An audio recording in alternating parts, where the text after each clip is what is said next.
ternyata banyak loh sekolah-sekolah kejuruan yang mengambil jurusan broadcast.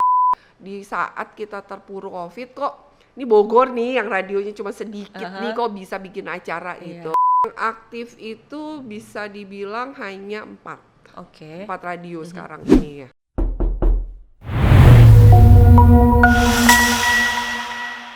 Hai, selamat datang di podcast kamu, Kisi FM Ada Tamu. Dan episode kali ini akan ditemenin saya, Susan Palilingan, sebagai host. Dan di era digital saat ini harus diakui kalau radio itu mulai tertinggal dengan aplikasi-aplikasi musik digital yang bisa didengarin di mana aja pastinya. Tapi bukan dilupakan ya radio ya, karena menurut Survei Ekonomi Nasional atau Sustenas BPS tahun 2024, jumlah pendengar radio ada sekitar 8,6% dari penduduk Indonesia atau sekitar 25 juta orang. Nah, berarti masih banyak. Masih lumayan lah karena radio bukan hanya sekedar mendengar lagu, tapi lebih dari itu radio itu ngasih informasi, hiburan, komunikasi. Nah, podcast kamu kali ini akan membahas soal radio dan PRSSNI atau Persatuan Radio Siaran Swasta Nasional Indonesia bersama Ibu Lydia Noni selaku Koordinator PRSSNI atau Persatuan Radio Siaran Swasta Nasional Indonesia Wilayah Bogor atau yang biasa disapa dengan Bu Noni ya. Selamat datang Bu Noni di podcast kamu Kisi FM Ada Tamu. Apa kabar Bu? Alhamdulillah, terima kasih. Sehat dan masih semangat Bu ya. Apalagi dengar tadi survei Bu ternyata masih sekitar 25 juta orang ini masih mendengarkan radio ya Bu ya. Walaupun di tengah memang kita harus akui radio ini makin berat ya Bu Noni ya. Tapi ya ternyata masih ada yang mendengarkan. Nah oke, Bu Noni, ini sebelum kita bahas masuk ke inti kita ya, topik kita kan kali ini radio dan PRSSNI. Nah saya pengen tahu nih awal karir Ibu Noni di dunia radio. Mungkin bisa diceritakan secara singkat udah berapa lama sih Ibu Noni hadir atau berkecimpung di dunia radio ini? Bisa dibilang saya itu lahir di radio. Jadi dari buka mata juga udah di radio. Iya, betul karena kebetulan ayah saya almarhum itu Pak Haji Lukman dulu itu founder lah ya, maksudnya awal-awal sebelum radio swasta ini booming gitu di awal 70 gitu kan. Nah, jadi saya kecil itu emang mainnya itu di radio gitu dari kecil. Jadi dari kecil Bu Noni udah bisa utak-atik mixer ya Bu ya. Tapi tentu waktu itu mungkin bukan mixer ya, aku juga nggak tahu namanya apalah, mungkin ya gak secanggih sekarang ini. Iya. Tapi waktu itu kan Bu Noni masih kecil, tertarik ya untuk lihat ternyata ini yang ayah lakukan, ini yang ayah bikin, kok saya suka gitu. Enggak kebayang juga belum sih, kebayang juga waktu itu sih. Jadi radio itu hanya sebagai tempat main ya, bisa dibilang sebagai tempat main lah gitu kan. Seiring bertambah usia gitu kan, mulai itu radio booming kan di 80-an itu memang saya suka ngeliat kalau masuk ke ruang tata usaha gitu, admin gitu kan. Nah itu ada dulu kan masih, kalau logbook sekarang kan udah digital ya, kalau dulu tuh masih di whiteboard terus ya aku lihat tulis di buku ya Bu ya. Tulis di buku tuh itu apaan, aku tuh inget banget gitu. Sampai banyak gitu ya. Jadi dulu ya mungkin zaman kemasan gitu ya, iklan-iklan radio yang banyak banget gitu kan, acara-acaranya juga gitu. Jadi Bu Noni ini unik juga ya, di saat anak-anak kecil yang masih kecil-kecil lah ya, anak-anak SD itu mainannya masih cita-cita pengen ini, tapi Bu Noni udah ngelihat langsung udah bisa lihat ternyata gini radio ya kan. Tapi memang belum waktu itu sih nggak kebayang maksudnya radio apa seperti apanya gitu. Cuman memang bener-bener kecemplung itu ya, bener-bener yang cemplungan di radionya itu di 2000 juga sih, 2000-an gitu kan. Setelah saya lulus mulai itu ayah tuh, karena saya anak paling gede juga kan gitu kan, terus mulai diajak-ajak lah, kamu ikutlah gini soalnya kebetulan banyak juga angkatan-angkatan kita nih yang bisa dibilang generasi kedua gitu, yang emang udah duluan memang udah mengelola radio gitu. Akhirnya saya waktu itu baru diperkenalkan secara resmi lah gitu, bahwa ini loh dunia radio, ini organisasi PRSNI gitu kan. Kamu coba kenalan sama klien-klien gitu, kayak agensi. Nah dari situlah. Tapi nggak dipaksain ya sama ayah ya? Nggak dipaksa emang sih. Suka sendiri ya? Iya. Akhirnya apa tadi Bu Noni bilang kecemplung Kecemplung, bahasanya. Atau bahasa apa saya bisa bilang terjerumus ke jalan yang benar kali ya Bu ya. Oke, Bu Noni. Nah ini bukan cuma sekedar untuk terjun atau mengurus radio aja, tapi Bu Noni juga sebagai koordinator Persatuan Radio Ya, wilayah Bogor ya ini. Ya, nah betul. ini kira-kira sulit nggak sih Bu untuk koordinir nih radio-radio yang ada di Bogor ini gitu? Ada apalagi Bu seorang perempuan gitu Iya, kan gimana? betul sekali. Iya, sebagai kita minoritas di antara para ini jagoan-jagoan gitu kan radio gitu. Sebenarnya ada suatu kebanggaan karena tadinya tuh saya sempat berkeinginan ada suatu cita-cita pengen naikin radio Bogor gitu kan. Radio Bogor nih kita yang cuma sedikit ini yuk kita solid gitu kan. PRSNI Bogor itu ada 7 radio bisa saya sebutkan gitu selain Radio Elpas, Mega Suara, kemudian Kisi, ada X Channel, kemudian ada Lesmana, Roja dan satu lagi Lesmana sekarang jadi Roja gitu, kemudian Pratita gitu. Semuanya masih aktif ya Bu Noni ya? Yang aktif itu bisa dibilang hanya 4. Oke. 4 radio sekarang ini ya. Termasuk Kisi pastinya Termasuk salah Kisi satu dong. ya. Iya, Oke. Kisi. Ya. Nah, itu kita sempat bikin acara festival radio waktu itu setelah Covid. Jadi kita mau menggandeng waktu itu dengan Pemkot Bogor gitu. Kita bikin acara gabungan di alun-alun gitu, di alun-alun Kota Bogor dan itu sebenarnya jadi highlight juga sih gitu. Highlight juga untuk PRSNI Indonesia. Maksudnya di saat kita terpuruk Covid kok ini Bogor nih yang radionya cuma sedikit nih kok bisa bikin acara gitu. Cuma memang sayangnya ke depan yang saya inginkan untuk kita bisa maju tidak dari Pemkot juga waktu itu tidak bisa dibilang kurang mendukung juga gitu, kurang mendorong gitu karena mereka jadi karena sekarang ini udah pimpinannya itu ini ya jadi dari digitalisasinya itu jadi mereka punya konten media sosial masing-masing. Iya gitu. Jadi ya tapi memang tetap harus kita minta perhatian lebih juga dari pemerintah ya Bu Noni ya supaya tetap eksis lah dari 7 kan tinggal 4 kita yang aktif yang di wilayah Bogor ya. Oke.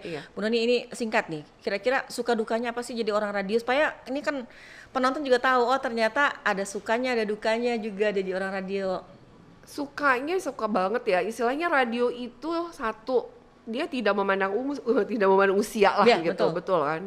Kita bisa mendengarkan musik itu di mana aja tanpa kita sadari bahwa itu kok lagu yang udah kita lama gak dengerin bener nggak tiba-tiba kok diputar lagi sih selalu diingetin lagi seperti itu gitu. Jadi ada kedekatan secara emosional gitu buat saya kayak gitu. Kalau dukanya ya saat inilah kondisi radio itu sepertinya gitu kan kayaknya radio jadul banget kesannya kayak gitu. Masih ada ya radio ya sekarang gitu. Emang ada yang dengerin kayak kesannya kok gitu-gitu gitu. Padahal sebenarnya harusnya sih gitu radio itu tetap ada, tetap eksis karena kan kita mendengarkan itu bisa sambil ngapain loh, kita sambil bekerja bisa, sambil masak bisa, sambil istilahnya orang di pasar mau dagang, mau aktivitas apapun bisa dan gitu. informasi juga bisa dapat dari radio. Betul, iya. Gitu. Oke Bu Noni, nanti kita akan bahas lebih jauh lagi nih Bu Noni ya. Dan untuk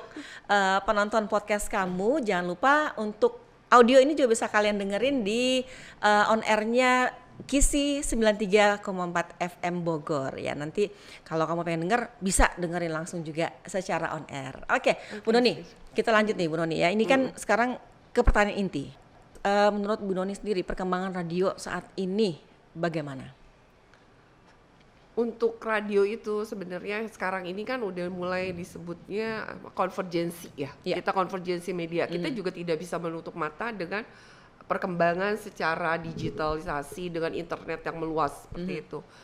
Jadi kita tuh berharap sebenarnya bukan kita, saya tuh berharap dengan radio itu juga kita membuat konten-konten yang lebih menarik gitu. Jadi yang biasanya di on air gitu bisa dilihat di off air gitu.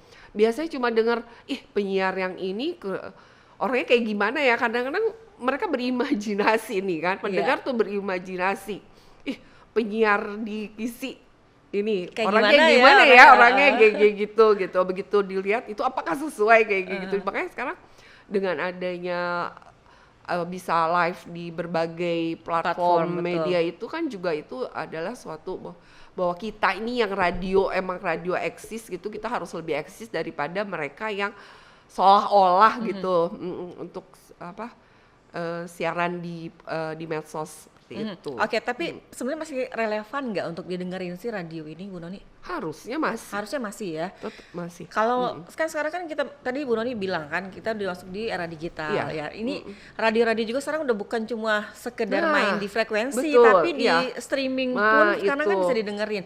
Bahkan siaran radio on air streaming KISI pun dari seluruh dunia bisa dengerin Betul melalui sekali, streaming iya. ya kan Bu? Iya. Itu artinya memang masih relevan untuk didengerin. Betul. Iya. Banyak juga saya dapat info-info kalau kita kan tidak menampik itu banyak tenaga kerja Indonesia di luar negeri. Iya. Ya, mereka juga mungkin yang rindu kampung halaman atau kayak gitu, dengerin radio gitu kan, itu udah suatu bisa ngobatin kerinduan kayak Iya. gitu, bukan hanya sekedar dengerin lagu tok doang ya. Kalau dengerin lagu tok doang mah memang kan ada berbagai juga kan Platform, iya betul, coba kedekatan emosional itu yang mereka tidak dapat gitu. Iya, apalagi misalnya kan mereka dengerin langsung penyiarnya berbahasa Nah, Indonesia ya gitu kan, kan, dengan menyapa, logat-logat dengan seperti logat-logat itu. Indonesianya Iya, ya. iya, betul. Nah, sekarang kan kalau Gen Z tadi kita udah nyinggung soal platform-platform musik digital ya Bu Noni ya. Ini kan anak-anak Gen Z lebih suka lah denger lagu. Lihat aja deh anak-anak muda sekarang kan Iya. kupingnya tuh Kupingnya headset semua. terus kan Bu Betul, Noni kan betul, iya. di kereta, di angkutan umum, di mana aja mereka pasti dengerin musik ya kan. Nah, udah mulai individual. Nah, sekarang nih apa yang harus dilakukan oleh radio ini biar Gen Z ini back to radio? Beberapa cara waktu itu sih pernah juga dilakukan ya. Kita PRSNI di acara yang kita kemarin festival radio pun kita itu mengundang gitu. Ternyata banyak loh sekolah-sekolah kejuruan yang mengambil jurusan broadcast. Aku aja agak-agak gimana gitu mendengar Udah ada? banyak loh, banyak Iya. SMK jurusan Betul. broadcast banyak, dan mereka mencari tempat-tempat untuk PKL Iya, gitu kan, betul, untuk PKL magang. kan, untuk magang gitu kan. Nah, dan bagi mereka itu radio itu tadinya yang mereka tidak tahu gitu, begitu mereka datang ke radio itu mereka yang sangat excited sebenarnya gitu. Betul Bu. Kita Excited ngalamin gitu. juga anak-anak magang di sini juga banyak banget yang masuk di sini excited juga. Ternyata iya, betul. ternyata seperti inilah radio gitu. Radio itu seperti itu. Nah dari situ, kita juga akhirnya combine gimana caranya. Coba aku suka minta, coba kalian bikin konten, contoh-contoh konten yang simpel-simpel lah, Iya. tapi sesuai dengan karakter kalian sebagai Gen Z gitu kan. Apa keinginan-keinginan kalian gitu dibuatkan gitu. Jadi misalkan mereka ngedengerin, mulai tuh aku PR-kan gitu, coba cari frekuensi radio kalian di Bogor nih, cari frekuensi radio tuh, kemudian kalian coba dengerin, kalian apa yang ada di benak kalian seperti itu, dan mereka bikinin konten gitu. Ada beberapa yang kemarin itu mereka udah istilahnya udah diunggah juga di medsos Jadi gitu. istilahnya setidaknya kita harus lebih kreatif lagi untuk Betul. radio supaya Iya. bisa menarik perhatian dari Gen Z untuk dengerin lagi radio ya Bu Noni ya. Oke, Bu Noni ini kan radio swasta, pastinya semua bernaung di bawah organisasi PRSSNI. Iya. Nah ini untuk tugas dan fungsi sendiri dari PRSSNI ini tuh apa Bu?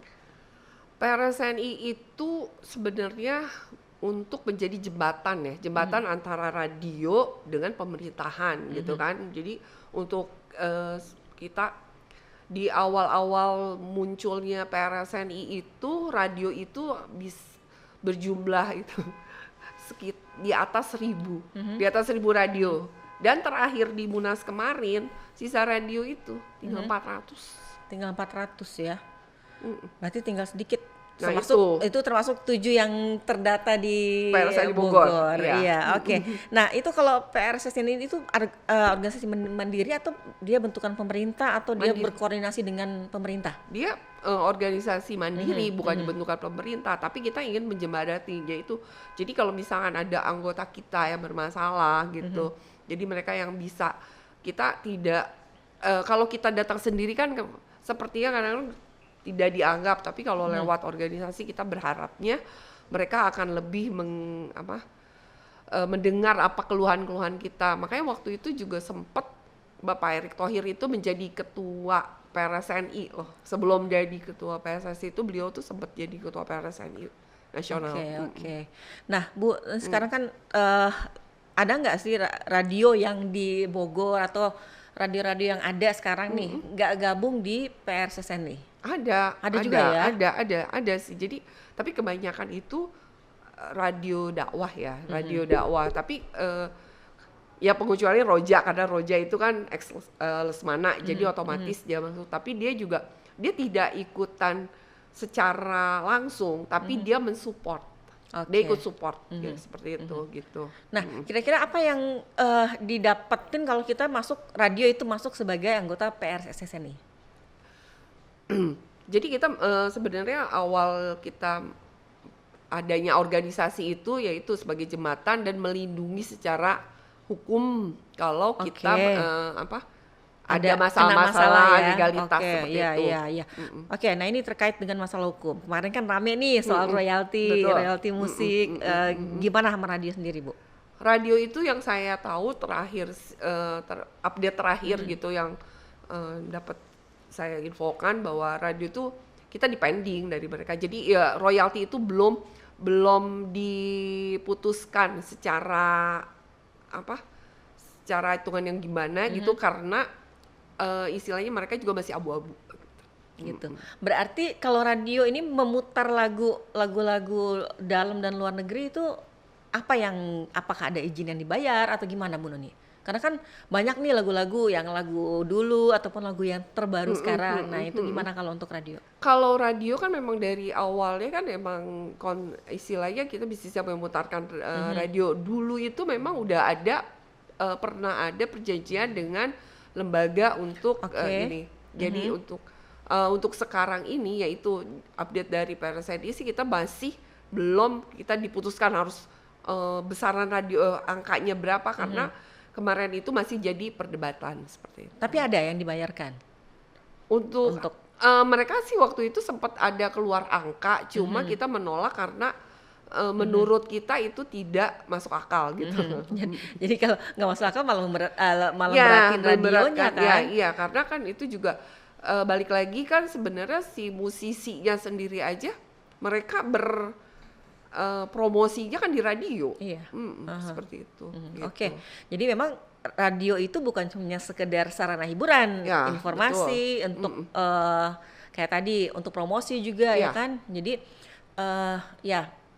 wajib dengerin radio tuh kayak kaosnya Ibu tuh. Saya denger radio. Oke, Bu Noni. Sebelum lanjut nih ke pertanyaan selanjutnya, saya mau ingetin lagi ke penonton podcast kamu bahwa siaran kita ini audionya bisa didengerin di on air-nya radio KIS FM Bogor di frekuensi 93,4 FM Bogor. Nah, jadi kalau nggak sempat nyimak atau pengen dengerin di radio bisa nanti dengerin. Oke, Bu Noni, ini kegiatan-kegiatan yang udah dibuat PRSSNI untuk memperkuat persatuan radio di wilayah Bogor ini apa aja? Kalau untuk wilayah Bogor sendiri sih ya terakhir itu ya memang kita yang Festival Bogor, tapi untuk PRSNI Jawa Barat sih kemarin terakhir kita bikin acara ada Akademi Radio gitu kan, itu di komen dari PRSNI dan KPID juga gitu itu. Jadi kita mengundang perwakilan radio, terus ada narasumbernya juga, jadi itu isinya macam-macam gitu dari isu-isu sekarang ini. Jadi misalnya untuk digitalisasinya ada, secara marketingnya untuk saat ini bagaimana gitu, konten lagu-lagunya juga seperti apa itu. Oh ya, saya hampir lupa tadi pas Bu Noni sempat kesebut KPID ya, kira-kira gimana koordinasi dengan KPID Jawa Barat ya? Jawa Barat. Bagaimana jalannya, lancar atau aman-aman sejauh ini? Sejauh ini sih lancar ya, karena KPID itu juga bersinergi juga dengan PLSNI sih. Cuma memang sejak perizinan itu langsung ke pusat, ya Komdiji dan lewat Balmon itu. Jadi KPID itu gaungnya memang agak kurang, tapi dia tetap ada per 6 bulan sekali itu dia juga keliling radio untuk ngecek kita juga mengenai isi siaran. Jadi lebih ke fungsi pengawasan sekarang ya KPID ya. Ada Monef juga mungkin ya monitoring betul. Evaluasi dari KPID untuk radio-radio. Iya, mengenai isi siaran. Jadi tetap kita tuh ya karena radio itu kan siarannya live juga ya. Jadi ya mereka juga takutnya ada hal-hal yang ada yang nggak boleh dikeluarin kata-katanya gitu, kata-kata atau lagu pun misalkan ini nggak boleh nih diputerin gitu. Termasuk iklan-iklan kan ada yang boleh ada yang nggak boleh kan? Betul ada juga ada beberapa iklan yang mesti diputarnya mungkin di jam malam. Iya. Oke Bu Noni, terakhir nih, kira-kira ada pesan nggak nih buat penonton podcast kamu ini? Pesan saya sih nggak banyak gitu ya. Jangan tinggalkan radio, karena radio itu akan selalu ada di hati, akan selalu teringat, baik itu musiknya, cara pembawaan informasinya gitu. Lebih ke emosionalnya gitu, lebih ada gitu. Pokoknya tetap dengar radio dimanapun dan kapanpun. Luar biasa, jangan tinggalkan radio ya, itu pesannya Bu Noni ya. Dan ayo dengar radio kita kita dengar radio. Dan karena saya dengar radio, ayo dengar radio. Bukan karena kita di orang radio, tapi karena memang radio itu masih relevan banget untuk didengerin. Bu Noni, terima kasih sebagai koordinator PSSNI wilayah Bogor. Terima kasih udah hadir di podcast kamu pada kali ini. Sukses terus ya Bu Noni ya. Sama-sama, terima kasih juga Bu Susan dari KISI FM atas undangannya. Kita bersama-sama tetap ayo dengar radio. Ayo dengar radio. Dan terima kasih juga untuk yang udah nonton. Jangan lupa subscribe, like, dan komen di YouTube kita KISI 934 FM. Dan jangan lupa nantikan episode-episode selanjutnya hanya di podcast kamu KISI FM Ada Tamu. Bye-bye. Bye.